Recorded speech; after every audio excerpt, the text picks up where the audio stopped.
반갑습니다. 더불어민주당 국회의원 이성윤입니다. 국민께서 윤석열 검찰 때문에 정말 날마다 분노하고 있습니다. 한 가지 사건인데 누구는 기소하고 누구는 기소하지 않는답니다. 유검무죄, 무검유죄란 말이 정말 실감난다고 하십니다. 오늘은 시민 사회단체와 함께 윤석열 검찰의 통신사찰을 근본적으로 막기 위한 제도 개선 법안을 발의하고자 이 자리에 섰습니다. 먼저 함께 해주신 분들을 소개해 드리겠습니다. 오병일 진보네트워크센터 대표 참석하셨습니다. 김하나 민변 디지털정보위원회 위원장님 참석하셨습니다. 김은진 민변 변호사님 참석하셨습니다. 이재근 참여연대 협동사무처장님 참석하셨습니다. 김희순 팀장님 참석하셨습니다. 이지은 간사님 참석하셨습니다. 전대식 언론노조 수석 부위원장님 참석하셨습니다. 먼저 여기 참석하신 분들의 발언을 듣도록 하겠습니다.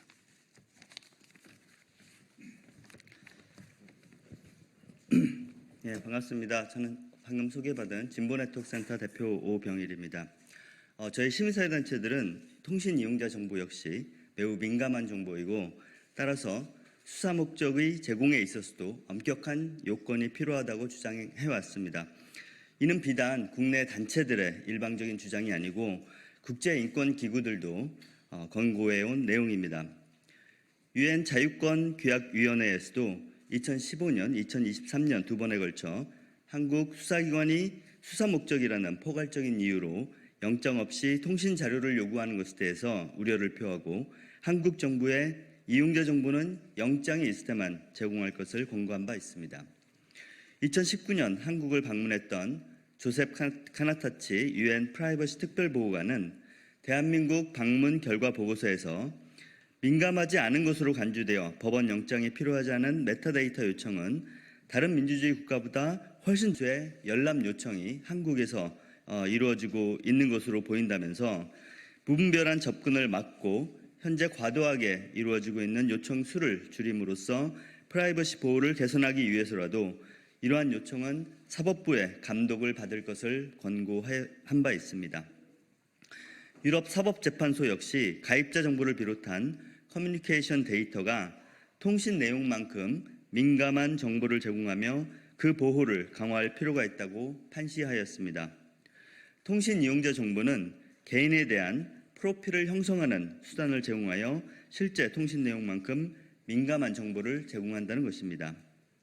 한국의 국가인권위원회 역시 헌법재판소에 제출한 의견에서 국제인권 기준과 판례 등을 종합 검토한 결과 통신 자료는 다른 정보와 결합할 경우 쉽게 개인을 알 수 있는 정보이므로 마땅히 보호받아야 될 개인정보라고 판단하였으며 개인정보 수집 목적과 대상자 범위가 지나치게 넓다는 점, 사전 사후에 사법적 통제가 이루어지지 않는다는 점, 자신의 개인정보가 제공되었는지 알 수 있는 통지 절차가 없었다는 점에서 개인정보 자유결정권을 침해할 소지가 있다고 지적한 바 있습니다. 이제 국회가 국내외 인권기구의 권고에 화답할 시점입니다.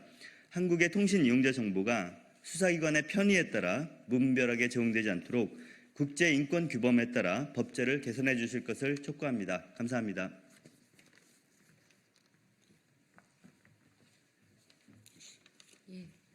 민변 디지털정보위원회 위원장 김하나입니다. 저는 이 개정안의 주요 내용에 대해서 간략히 설명드리겠습니다.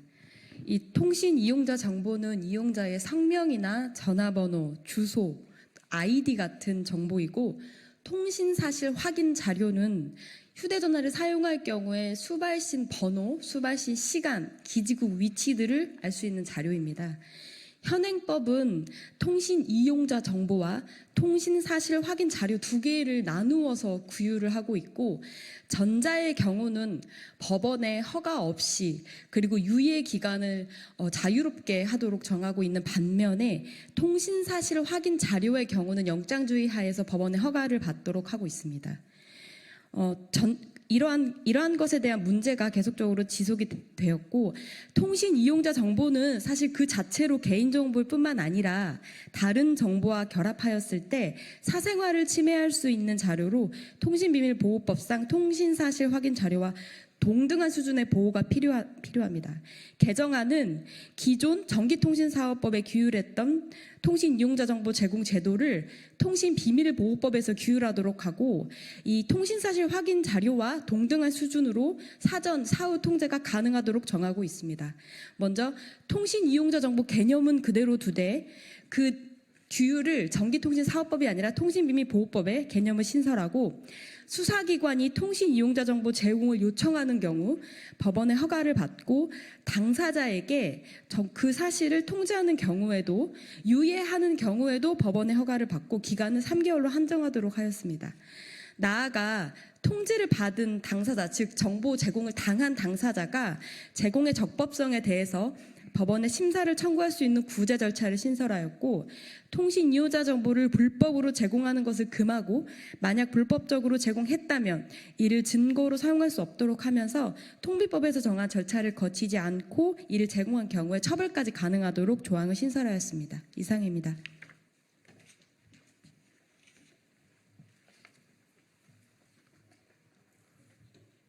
예, 참여연대 협동사무처장 이재근입니다. 저는 이 통신 이용자 정보 수집 관련된 내용들이 사실 시민사회에서는 되게 오래된 문제입니다. 2010년도 부분부터 저희 정보인권연구소하고 민변, 참여연대가 함께 이 경찰이나 검찰의 통신정보 수집에 대해서 문제 제기해 왔었고, 수많은 소송과 헌법재판들을 청구했었습니다.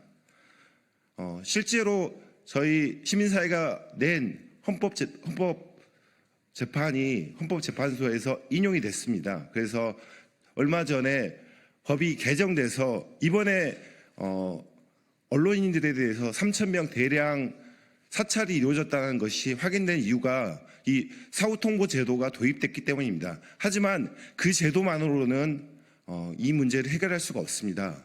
지금 여와 야가 있을 때 지난 공수처에서 지금 현재 여당을 대통령과 대통령 주변을 통신 정보를 수집했을 때 사찰이라고 하고 수사해서 처벌해야 한다라고 주장했던 것이 윤석열 대통령입니다. 하지만은 이 법은 지금 또 이 법에 대해서 문제 제기하니까 여당은 또 입장을 바꾸고 있는 상황입니다. 22대 국회에서는 각자의 상황에 따라서 입을 바꾸거나 말을 바꾸지 말고 국민들의 개인정보를 보호하고 그리고 정보인권을 보호하기 위해서 이 법의 통과에 함께 힘써 주셔야 할 것입니다. 이상입니다. 예, 전국 언론노동조합 수석 부위원장 전대식입니다.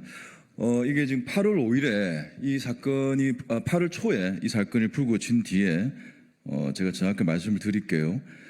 방송기자연합회, 전국언론노동조합, 한국기자협회, 한국방송기술인연합회, 한국영상기자협회, 한국PD연합회 등 언론이 여는 언론단체들은 이번 사건을 검찰이 자행한 민간인 사찰로 규정했습니다. 이는 명백히 독재 시절의 회기로 저희들 판단했고요.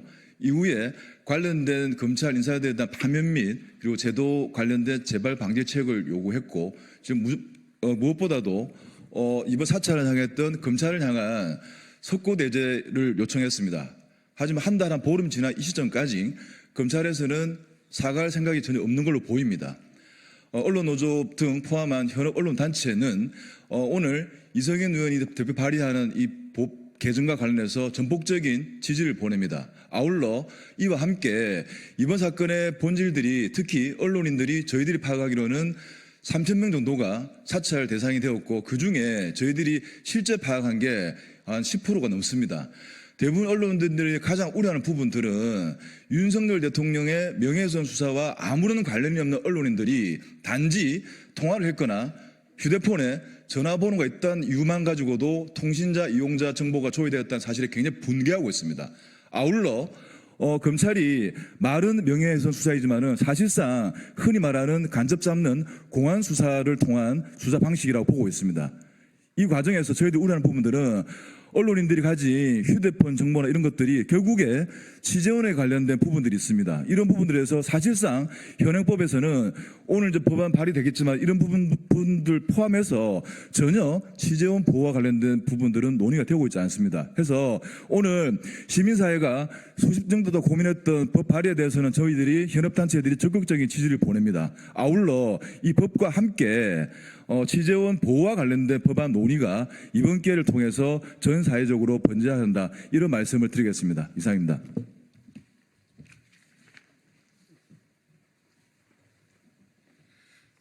네, 기자회견문 낭독하겠습니다. 통신 이용자 정보 제공 근본적인 제도 개선이 필요하다. 검찰의 마구잡이 통신 사찰에 대한 사회적 비판이 거셉니다.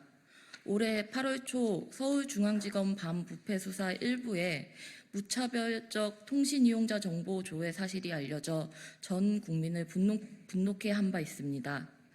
윤석열 대통령의 명예훼손 수사를 이유로 무려 3천여 명에 넘는 통신 이용자의 성명, 주소, 주민등록번호 등 민감한 정보까지 광범위하게 수집된 것입니다. 통신 이용자 정보 제공에 대한 근본적인 개선 방안 마련은 이제 더는 늦출 수 없는 과제입니다. 전기통신사업법상 통신 이용자 정보는 전기통신 서비스의 이용자를 식별할 수 있는 개인정보일 뿐만 아니라 다른 정보와 결합해 특정인의 사생활을 침해할 수 있는 자료로 통신비밀보호법상 통신사실 확인 자료와 동등한 수준에서 보호될 필요성이 있습니다. 그런데도 통신 이용자 정보는 통신사실 확인 자료와 달리 전기통신사업법에 따라 법원의 허가 없이 수사기관의 내부 결재로만 제공 요청이 가능하고 제공 사실 통지도 장기간 유예할 수 있습니다. 이로 인해 수사기관은 통신사업자가 보유한 가입자의 민감한 정보를 사실상 무제한 조회할 수 있고 사전적으로나 사후적으로나 충분히 통제받지 않고 있습니다. 2019년부터 2023년까지 수사기관이 영장 없이 제공받은 통신 이용자 정보는 약 2,552만 건으로 한 해 평균 우리나라 인구의 약 10%에 해당하는 510만 건의 개인정보가 광범위하고 무분별하게 조회되고 있습니다. 전화번호 수 기준으로는 2022년 433만 9천여 건에서 2023년 463만여 건으로 한 해 동안 약 29만 건이 증가했는데 이 중 검찰의 증가분이 약 17만 3천여 건으로 전체의 60%가량을 차지할 정도로 검찰의 정보 수집 비중이 큽니다. 이에 따라 어느 곳보다 검찰의 무차별적 통신 이용자 정보 제공 관행을 개선해야 할 필요성이 날로 증가하고 있습니다. 국가인권위원회도 통신 이용자 정보 제공과 관련해 영장주의 위배, 제도 남용 위험 문제 등을 지적한 바 있으며 유엔 자유권규약위원회에서도 2015년, 2023년 제도 개선을 권고한 바 있습니다. 이에 더불어민주당 이성윤 국회의원과 시민사회 단체들은 국회 토론회 등을 통한 의견 수렴을 바탕으로 수사기관의 무차별적 통신 이용자 정보 제공 제도를 개선하기 위한 통신비밀보호법 개정안을 발의하고자 합니다. 이번 대안은 무엇보다 통신 이용자 정보 제공 제도를 전기통신사업법에서 통신비밀보호법으로 통합 이관함으로써 법원의 통제를 받도록 했습니다. 제공 요건 또한 압수수색에 준하도록 강화하여 무차별 조회를 방지하고 적법성 심사를 청구할 수 있는 절차를 마련하는 등 안전 절차를 강화했습니다. 통지 대조에 대해서는 유예 시 법원의 허가를 받도록 하고 일정 기간 후 삭제를 의무화하는 등 오남용 가능성을 최소화하고자 했습니다. 이 법안을 통해 통신의 가치가 갈수록 더해지는 디지털 사회에서 통신의 자기결정권적 자유가 진정으로 실현되기를 기대합니다. 22대 국회에서는 통신 이용자 정보 제공 제도가 반드시 개선될 수 있도록 법안 통과를 위해 함께 노력하겠습니다. 2024년 9월 26일 더불어민주당 국회의원 이성윤, 민주사회를 위한 변호사 모임 변호사 모임, 전국 언론노동조합, 정보인권연구소, 진보네트워크센터, 참여연대, 국회 검찰개혁 포럼.